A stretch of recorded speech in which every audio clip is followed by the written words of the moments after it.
Welcome back, part 2 of the rant. We get a lot of emails, talk about you viewers, a couple of other things to talk about, I suppose. Now, by the way, or BTW. By the way, where were we on Sunday, Glenn? We were at the horse sales. There we go, bought a horse. So the same sales that Frolics were sold at. Obviously, those horses that went through last year's sales ran around for $250,000. Same sale that the current Golden Slipper was bought at. Right. How much does she cost? $20,000. Did you see her recent trial? Yeah. So 9 lengths at one buy. So we've got to hope that she's just a horse. We've spent more than that now, classic yearling. So look, if you want to get involved with us, we're not syndicators or anything like that, but we're looking for you to come on board and be partners with us and race with this horse with Chris Lee. So if you expressions of interest, email Mark at blah blah blah wherever it is. I don't know. Just jump on the site. Jump on the contact form. The contact form. Get involved with us. It's not going to be a big cost. Not going to be a big expense. It's more about the experience, and hopefully the horse can go pretty good. Chris is excited. I'm excited viewing the horse. And young Jack, you remember Jack, Ned Kelly with a beard?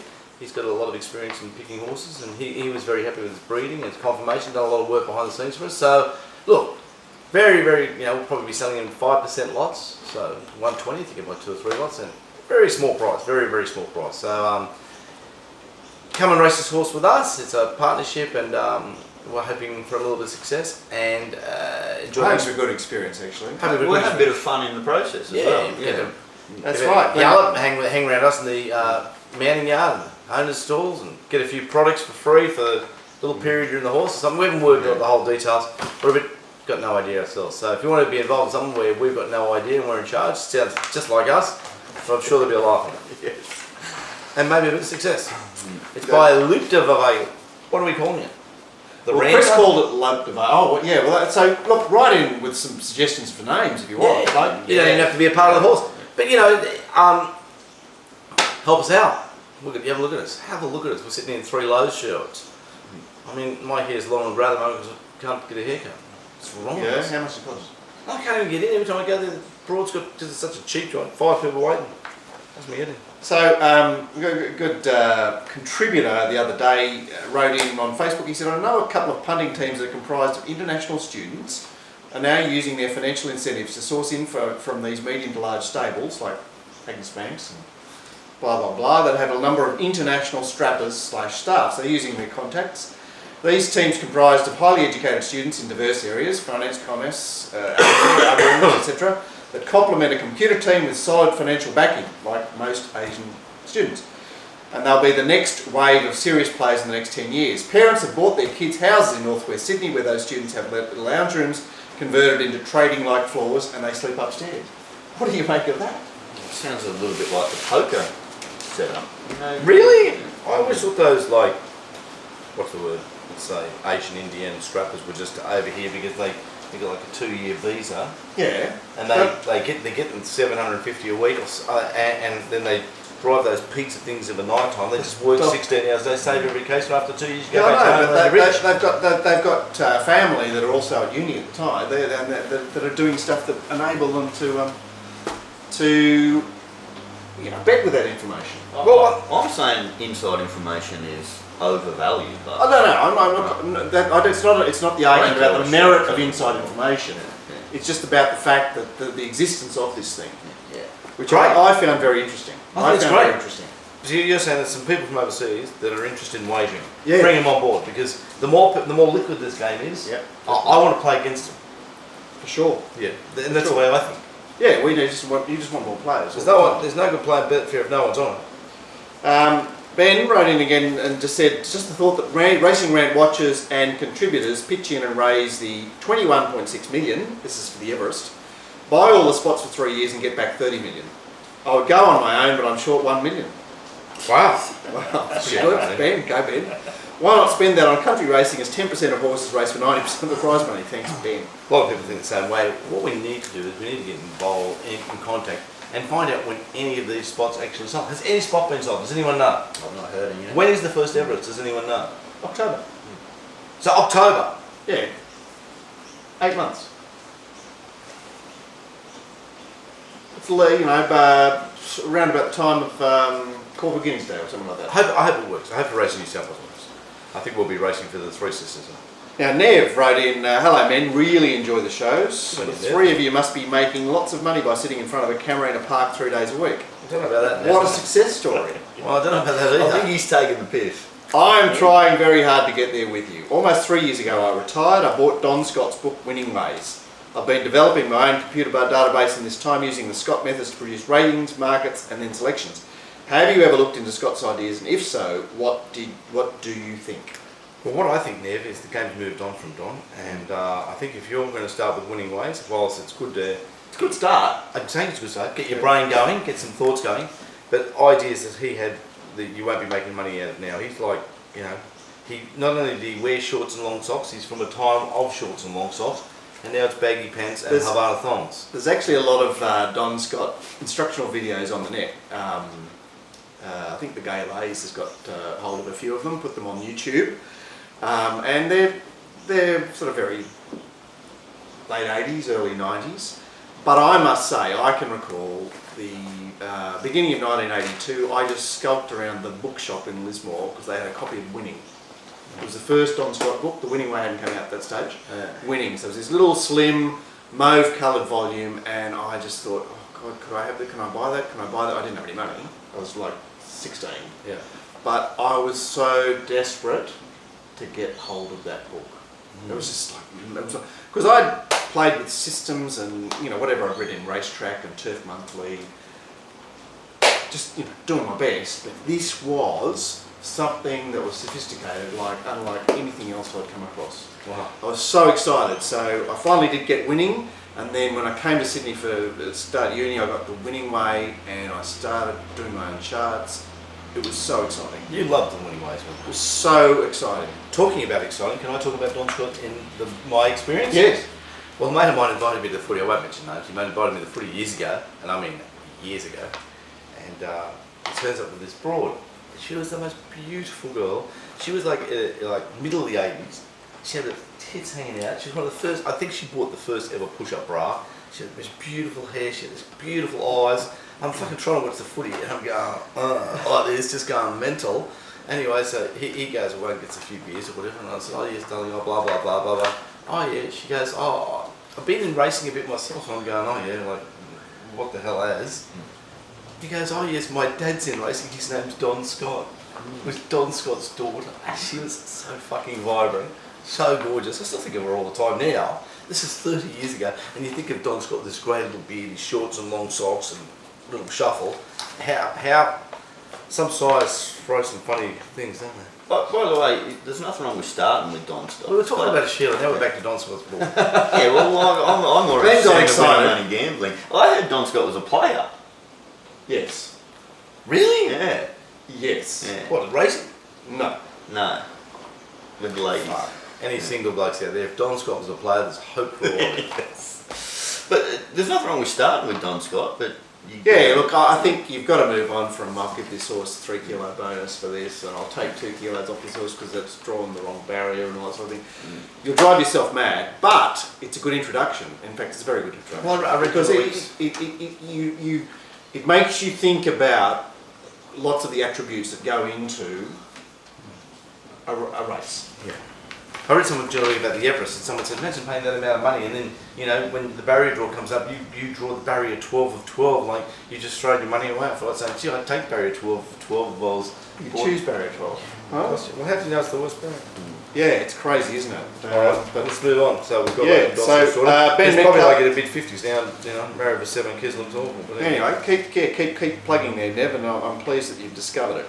Ben said, smashing the thumb for Russian hackers, freedom of speech, and make sure we give you poor young Gordy a fair go. Well, thanks for smashing the thumb. Don't forget that... what does that mean, thumbs up? Yeah, smashing the thumb means you give the show a thumbs up, and we People like the Russian hacker theory of yours. Yeah, well... But that was very funny, even I enjoyed that, and I hate everything, so I really enjoyed when you said that. Ralphie wrote in, hey Mark, make one from your show last week. It's fair to say from watching you guys over the journey that Glenn is generally a prize money skeptic when it comes to the need to pay participants as much as the industry can afford. Yeah, it's a fair comment. Or is his point merely that prize money won't help field sizes expand in Sydney, which is, as you often say, is because you can't expand the top level as there is a finite number of horses of that ability. That's my point. Either way, on this show, On this week's show, Glenn raised doubts about punting out west and up north in New South Wales. Surely from those areas to Sydney and anywhere else, the more money that's available to do the right thing, the harder it is, the less of the reason to do the wrong thing. I agree with that. As we've seen in tennis integrity betting scandals, issues there only occur out wide because top-end players receive so much money that it would be dumb business not to be having a crack 100% of the time. Keep up the great work, Ralphie. Yeah, it's pretty good commentary, that. Yeah, you say he's... And also, if the money went up a bit in those areas, you know, Well, I mean, more jockeys would go there. you know, J-Mac is a point against that, isn't it? Yeah, but I think J-Mac was just being young and silly. See, yeah. And, you know, like all of a sudden, getting excited. instead of every dollar going into his bank account that's going to be taxed at 49%, there's a chance to have a drink out wide to keep in your key. Yeah, but not only that, it's the excitement of getting it right. So it's the whole thrill about racing. It's not the amount of money, like the amount of money was, well, who knows what he bet like. But the point being that the thrill of getting it right, of actually backing a horse and getting it across the line. Beating the odds. Yeah. Beating the odds is the ultimate play in life. Beating the odds. In every area, whether you're buying a house, you're at a bar and there's 7 shillers, it goes from glamour to absolutely fugly. You're immoral with fugly, but you push for glamour, you're trying to beat the odds. It doesn't matter what you do. You're trying to overachieve. Yeah, you're trying to extend on the bridle. And, Or get what you deserve. Getting back to J-Mac. J-Mac got the same penalty as the boy who tried to kill 2 people in a row. Yeah, 18 months. How about the other bloke in South Australia that rode the 2? And Yeah. I think what he got was the right amount of time, 18 months, to kill him. Yeah. I think the killer, well, the attempted murderer. Yeah, but I mean... Yeah, he got the right amount because he's young, he's stupid, girlfriend in front, on the odds to a bit of extra tonight if she gets home. You know, he got the right amount. J-Mac got a year too much. he got a year too much. By I the think way, 6 months is dead set the line. And 6 months would be a good lesson for all the other participants who It's a think long time to sit out. 6 months is a Anyone long done 6 time. months out of driving or anything like that, you realise how long it is. 18 months is a really long. 18 months you might come back. By the way, to Ralphie's point, have you noticed, like with the cricket scandals, more recently, who are the ones that they're paying off? They're paying off like your Pakistanis or your Bangladeshi cricketers because They were on what, $12 a they're not on as much money. So they're right. if you want to try and rig and you're an Indian cricketer earning $20 million a year, it's just not worth your while No, you don't want to to set something up. compromise So to your- Ralphie's point, more prize money does increase integrity. Right, so are they racing enough out wide? Are they getting enough money? It seems to be a lot of money for those horses. 20 and 30,000 at the showcase meetings. Well, my point is England, where they run around for £2,000 and you can get set for $500,000. Yeah, well surely You that's That's- riper than yeah, that. yeah. But I mean, you know, I the also other... wanted to do a study just butting in on trotters at these meetings that are like in the states west, and you get 12 in a race, and you think all those horses are going to get to that meeting, petrol and cost, and I think they race for like 2,000 prize money. Yeah. It just tells you, well, how could it be fair income? Yeah. It can't be fair income mathematically. I don't know the problem. I must do a study on that. Or can someone do it for me? Well, speaking of this sort of thing, John writes in, hi Mark, what are your thoughts on the future of on-course bookmakers? Gary Clark says that if something is not done soon, what's he suggesting? It will only be a matter of time before the on-course bookmaker becomes a thing of the past. You can watch Gary's clip on YouTube, search Gary Clark bookmaker stand allocations. Cheers, John. Any chance of doing a show at Canterbury, and then you could have a good chance of getting Gary to come on. Well, I have asked Gary a few times. Firstly, he said he's going to come on the day he retires. Oh, so we can just give it to everybody? I don't know. Yeah, he told me that he might get into legal trouble if he... Right, but anyway, look, the on-course bookies have been fairly stable for a long time. They have been fairly stable, but I think I understand the future of the on-course bookie is... Yeah, okay, so Gord's got a good idea where you actually funnel people that go through the gate towards the betting ring. Yeah. And have them engage with the bookie. That's a pretty And good then idea. if that free $20 bet gets up, they got a taste for it. Oh, They're more likely yeah, to come imagine back how many of again. those first bets Yeah. will get up, because that's the... They always give up. That's the way it works. That's the boss. Dave Spurs, something re-corporates that I thought may amuse you. Now, I'm only a small part of these days. Average bet would be 10 to 20. The big bet being maybe 50, never back anything under double figures. Now, I do back many long price winners. Last year I backed 4 that won at triple figures, and Wow. just a couple of weeks ago I backed another winner at $126. Yesterday I had 2 bets and backed Bravissimo, $51 less deductions, and Frill Seeking, $29 less Good deductions. work. Jesus, pots. Yeah. Every week I back multiple winners at double figures. Feels like stealing wheat off blind chooks.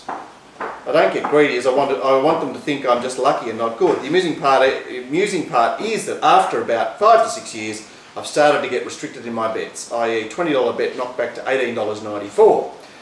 They knocked back $1.06 and then a $10 bet cut back by 62 cents. That's right, they accepted $9.38. Now I attempted to have $10 and I was at 100 to 1, and they've only accepted $2.50. Fair income, $2.50, and they call themselves bookies. I haven't named the bookie as it's not all with the same bookie. By the way, immediately I place a bet, they halve the odds. I suppose it's a compliment, but I don't want my ego boosted. I want the money. Well, you know, unfortunately, if you are going to be successful, you will be eventually profiled and restricted. I know the restrictions seem a bit weird. I don't think it's also that your bet comes in. There's 3 blokes going, oh look at old mate, he wants to have this. Let's bet in this. I think it's just done It's all by automatic. computers. It's- yeah, It's all it's automatic. That's why you got $9.38. Yeah. Well, it's set to win a certain amount, so it's not the amount he's having on, it's the amount he wins. So, like, you know, if I try and have a bet with a corporate before Saturday morning of the races, you know, they'll let me on to win $20. Yeah. Yeah, so So if I want to back up, yeah. Yeah, don't bother. Kieran wrote in, hi Glenn. Kieran. He's referencing the 2500 metre race that was run yesterday. Oh, yeah. I only bet on Metropolitan staying races in Sydney and hardly ever go to the track, but he did come to our Christmas party.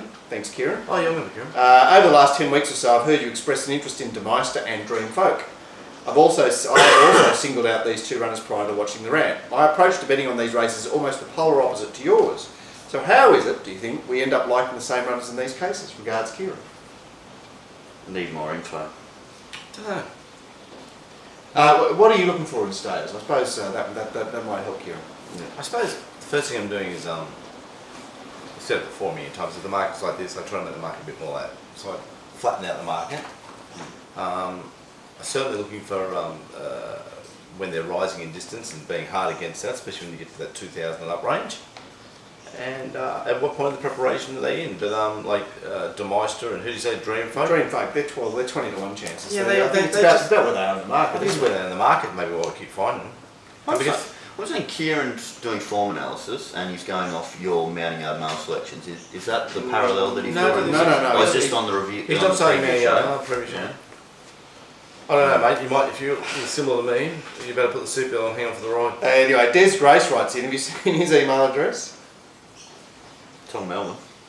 Hi Rangers, or Ranters. yeah. I just wanted to rant about the ride on Tom Melbourne. I didn't bet on the race, but watching the replay for future winners, this cash sucker stood out as a next start winner.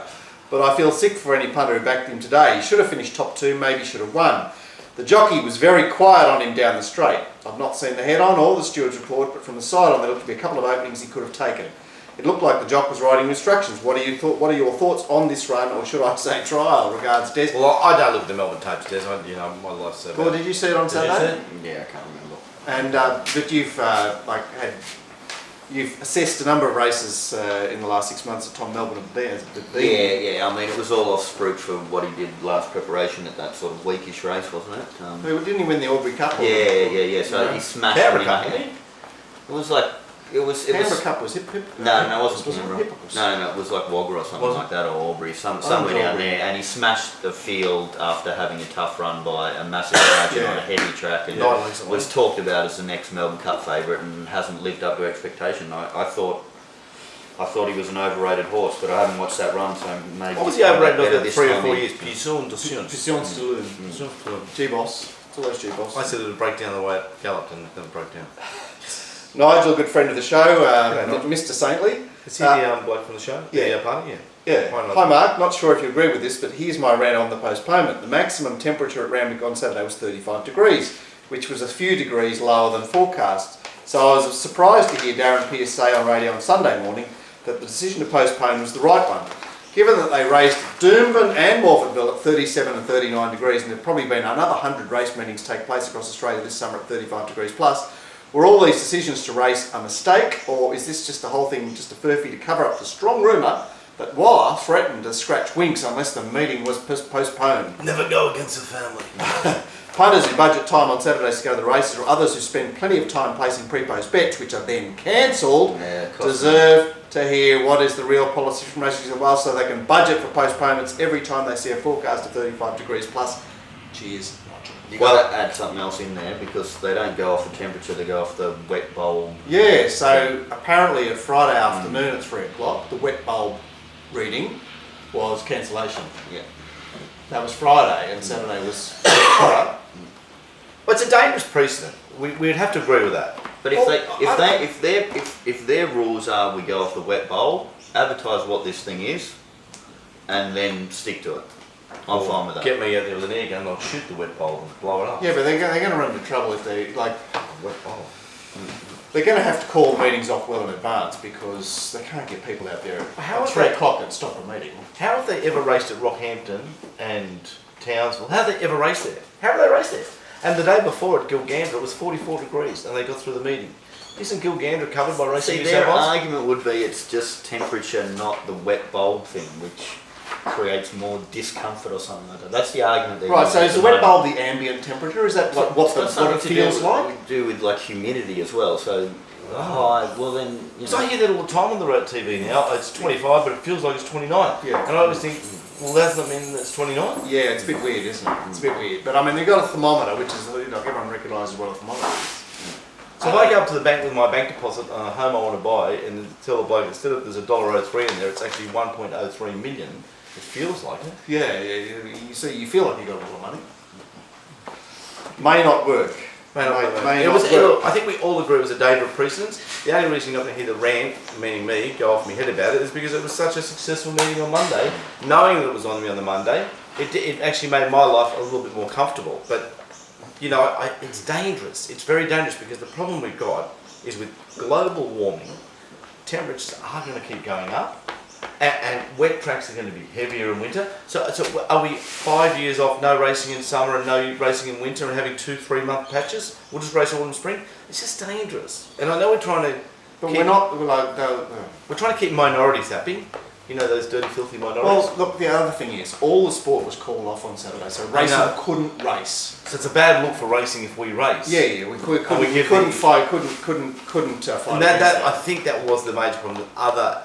Besides Don Corleone racing, ringing. I just love that rumour. Peter Williams wrote in and said, lucky his name isn't Conwalla. Well, that's of course in relation to the fine and the other business. So we haven't spoken about the fine yet, Glenn. Well, I've got to say, first of all, to Chris, now look, I've got the fine cut by 30,000 to 5,000. My tip to you would be, I'd appeal it again, wait 3 weeks, and they might send you $10,000. It's a big chance. A big chance. He is the best I've ever seen. How you can present a horse with an ice policy and get it from 30,000 to 5,000 is incredible.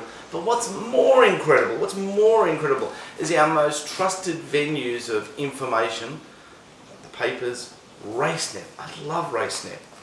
Like Clinton Payne, you write so many articles that are just torture to read. While a 30 to 5, not a word said by anybody. It's like Don Corleone again. Don't write about me. Yeah. Yeah, well, they put up a noose for the Josh Cartwright. Yeah. So Well, they're willing to take on the little guy. Yeah. You know, it's just So disgraceful. why is Chris so protected? Well, every Chris all is the big guys. business. He is big business. Big business gets the green light. What a man he is. What a man Can't he is. afford to fail. Too big to fail. Anyway, but the 30,000 to 5,000 I thought was extremely. Well, provide a that horse sticks for in everyone's races craw. with an ice and like a third. Look, it's definitely a third positive. A bloke at the track told me it was his fourth positive because no one talked about when he trained. Did you know anything about that he had a positive when he trained at Wagga? Right, no, I don't. Does anyone know that Chris Waller trained at Wagga, or is it just another racecourse rumour I heard? Oh, he did train somewhere weird, I remember. And he got a positive for something there. So it's positive, and for him, the net result of all this is always just positive. Works out his way. So Chris, wait a few more weeks and bill him for 10,000. I reckon you'll get it. Michael wrote in saying, "Hi guys, just a question for your weekly show. What is the reason why New South Wales and Queensland race clockwise and the other states race anti-clockwise? I guess it's from the beginning of time. I'm curious if you know why. Also, could New South Wales, if they wanted to, build an anti-clockwise track to have a point of difference, or are they governed by the law or act that means they must race clockwise? Was a good day out of the track on Monday, first time in ages, and the on-course call-up, can I say, oh my, dribbled on a bit, and before one of the races waxed lyrical about how brave the Tab was taking on the favourite when it was $5. When Tab was $4.60, one of the I remember that. and elsewhere it was $5. Just call the race and leave the comments to someone else. Keep up the great shows. I find them highly insightful. Regards, Michael. Good on you, Michael. I think everyone's been complaining about the claw having so many different little opinions and blah blah blah. And dribbling on. But we keep keeping him. But the reason for the anti-clockwise business has got to do with the latitude. So above a certain latitude, and if you go to New Zealand, I think the places above a certain latitude race Sydney way, how the hell and do you know below they race the Melbourne way. Is there a reason? Wow. How does anyone know that? There must be a reason, and I don't know the reason. I've just observed that. I mean, obviously the Northern Territory race South Australian way because they're connected to South Maybe because of Australia the track bias if you race against the turning of the globe. That's like, but when you're down in, it's about the Melbourne, magnetic poles or something. the Earth goes the other way. I reckon it might have been something to do with the first two racetracks. Well, there was one in Sydney, there was one in Melbourne. Melbourne and Sydney are competitors against each other. Sydney raced Sydney raced 30 years before Melbourne. Yeah, well, that's perfect, that's fine. So Sydney's doing it one way, Melbourne says, well, fuck Sydney, we're going to do it the other way. I can't explain why on the North Island of New Zealand, you go to one place and it's clockwise, you go to another place it's anti-clockwise. Because North Island, New Zealand and South because Ellerslie, Auckland, is Sydney, and Wellington is Melbourne. Right, You should be on Who Wants to Be a Millionaire or something. Well, I'm just saying, well, why do we drive on the left-hand side of the road and the Yanks drive on the right-hand side of the road? Did I ever tell you about Has that got to do with meridians? Did I ever tell you about 15 or 20 years ago? I can talk about it now. I tell you, I've told the story. You know what story's got me? I had a mate who was involved in writing the questions at Sale of the Century. And he got in contact with me, yeah. Oh, really? Was that the time that Munsey was on Sale of the Century? Remember when Munsey was on Sale of the Century? How'd he go? I think he might have copped a tough, he might well, have pitted against. I couldn't. I'll put it this way: I wasn't going to be able to lose. I had the answers. I had to just. You had to memorise the answers. Memorise the answers. Yeah. What's the capital of Peru? Sydney. That's the next Olympics. Fuck!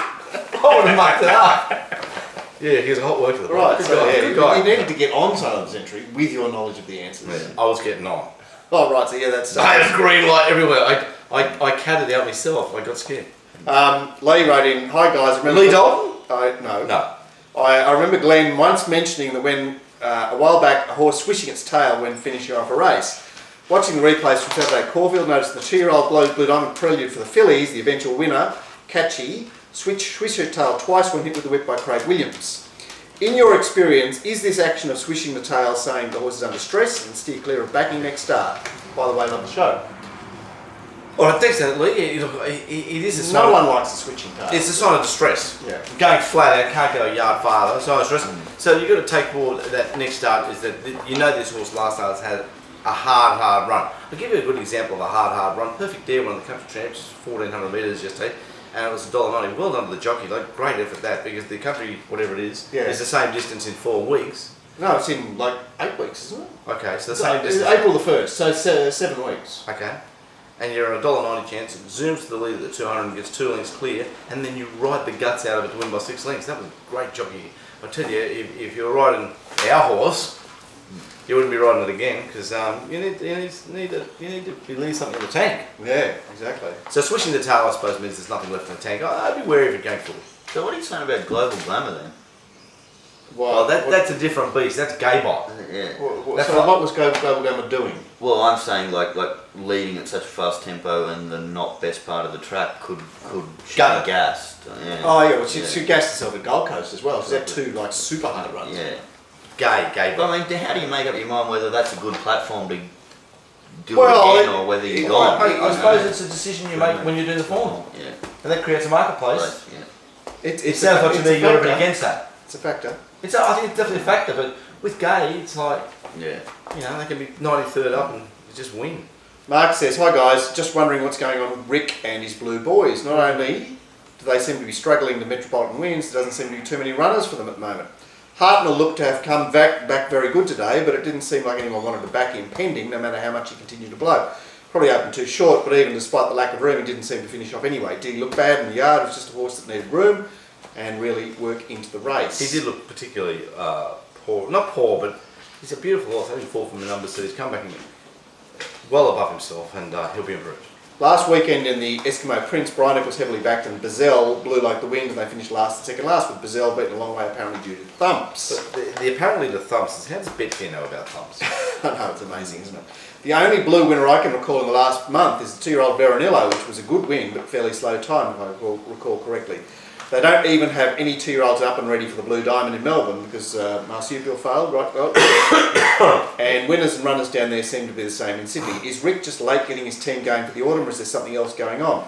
Astern and Haraki must be close to returning, but is there much else? I know there was love for James Doyle a few weeks ago, but surely it can't be the change from J-Mac to the Doyler. Well, I saw John at the races yesterday, and you guys have mentioned before that he's an angry man. I saw him say, I think he said like "fuck off" or whatever. Like I didn't even see there was anybody really round him. And then he looked up, and tell you what, you wouldn't want to meet him in a dark alley. Well, yeah, Seriously, he had this look like he wanted to kill somebody. And yet he is good mates with a lot of blokes that are absolute champion blokes. Like, so he's got some sort of quality that's just, there's something about him. Yeah. Because these blokes wouldn't be good mates with him if he was a dick. Yeah. So maybe it's just a persona, and when it's business, he's just, he's like, He'd be a very ruthless type too, wouldn't he? And there'd be no... he doesn't seem soft. But yeah. He doesn't seem soft. But I don't think he wants to portray himself. Anyway, the stable does run hot and cold, doesn't it? So, they're absolutely killing it one week, and it seems to be a hard yard to... Maybe Dazzler rides track week some weeks and not others. Yeah, you just... Horses get real fit real quick, and then Dazzler goes, I don't be back, I need 2 weeks off. And then Dazzler comes good and they get him out of there riding work. See the Dazzler? Parading very poorly. I remember this Halen Pace skit where this bloke takes over this champion stable, and he goes, I don't know why we're not getting any winners since I've taken over, and they see him craning the track riding jockeys onto the horse. So, Halen Pace. Yeah, that's a good visual skit, that one. Old Bastard writes in, hi fellas, am I alone, or did anyone else notice Priscilla, Queen of the Desert at Grafton yesterday? Perhaps a claim for workplace harassment by the wardrobe department. I'm also becoming increasingly concerned with the wearing of high heels in the mounting yard. It's only a matter of time before someone goes down, breaks an ankle, perhaps a compound fracture, and has to use the services of the Encore's ambulance, causing a delay in races. The Australian rules of racing need to bring in rules with regards to minimum surface area of the heel of a shoe and maximum height. Priscilla obviously has great balance skills honed over the years. Those shoes yesterday were ridiculous, and it's amazing she managed to stay upright on the soft 5 in the Grafton mounting yard. Go on. Gosh, you guys like dog. Off you go, boys. Go find a rabbit to chase. Time you. Anyway, I didn't see the mounting yard from Grafton yesterday, but interesting point there. Obviously, there are a lot of girl mounting yard experts these days. Oh, there is. There's some ton of them. They're all like, it's like the ex-jockey gig, isn't it? So is it because Francesca has been such a hit? Yeah, possibly. Yeah, Francesca has been here, but we know why. It's just a new world we live in where you've got to be... Women equal. You've got to be... Oh, jeez. What was the name of the bloke that just came to the races yesterday and said that Glenn's mouth needed to be washed out with soap? Yeah. Birdman, Bigelow to Birdman. You came and said hello yesterday. I swear. Thanks, Bertie, and Bigelow to your missus. I think it's their wedding anniversary. It was yesterday, and they're having a big Valentine's Day today after you finish up at Botany at the wharf. So good on you. Thanks for coming and saying hello.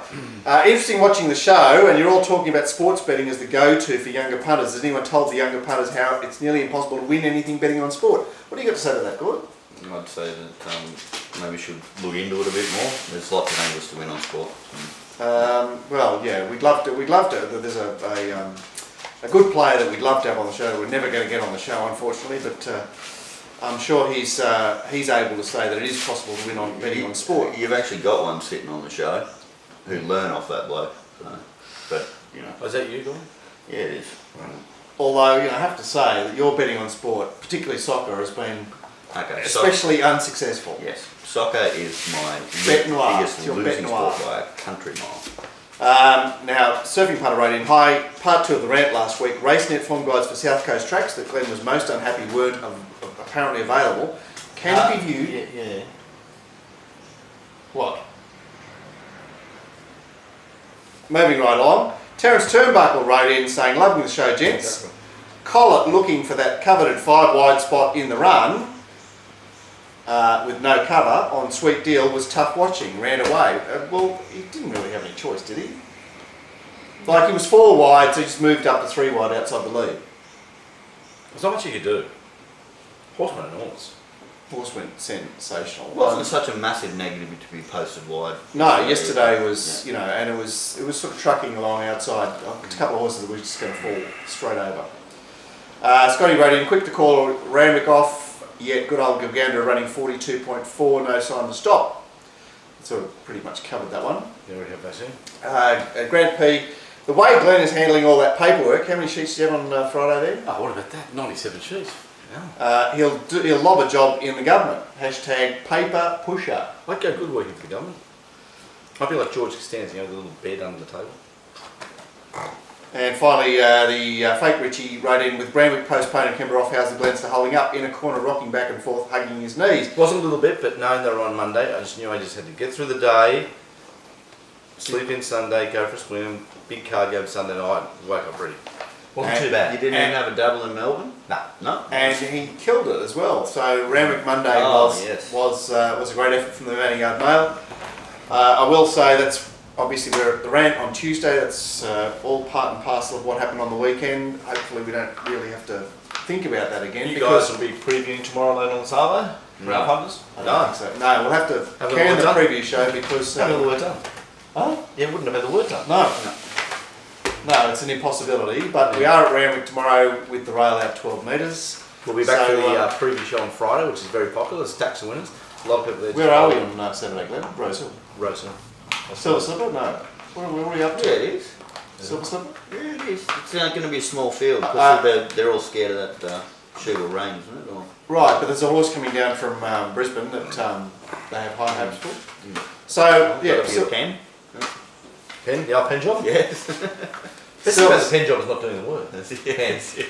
It tends to be quite profitable too. Yes, the pen is mightier than the sword. Yeah. So that's the rant. Don't forget to subscribe to our YouTube channel because that's the quickest way that you get hold of our latest breaking shows. And try to give us the thumbs up, meaning you like us, which I know sounds wanky, but we need the likes for keep this joint going.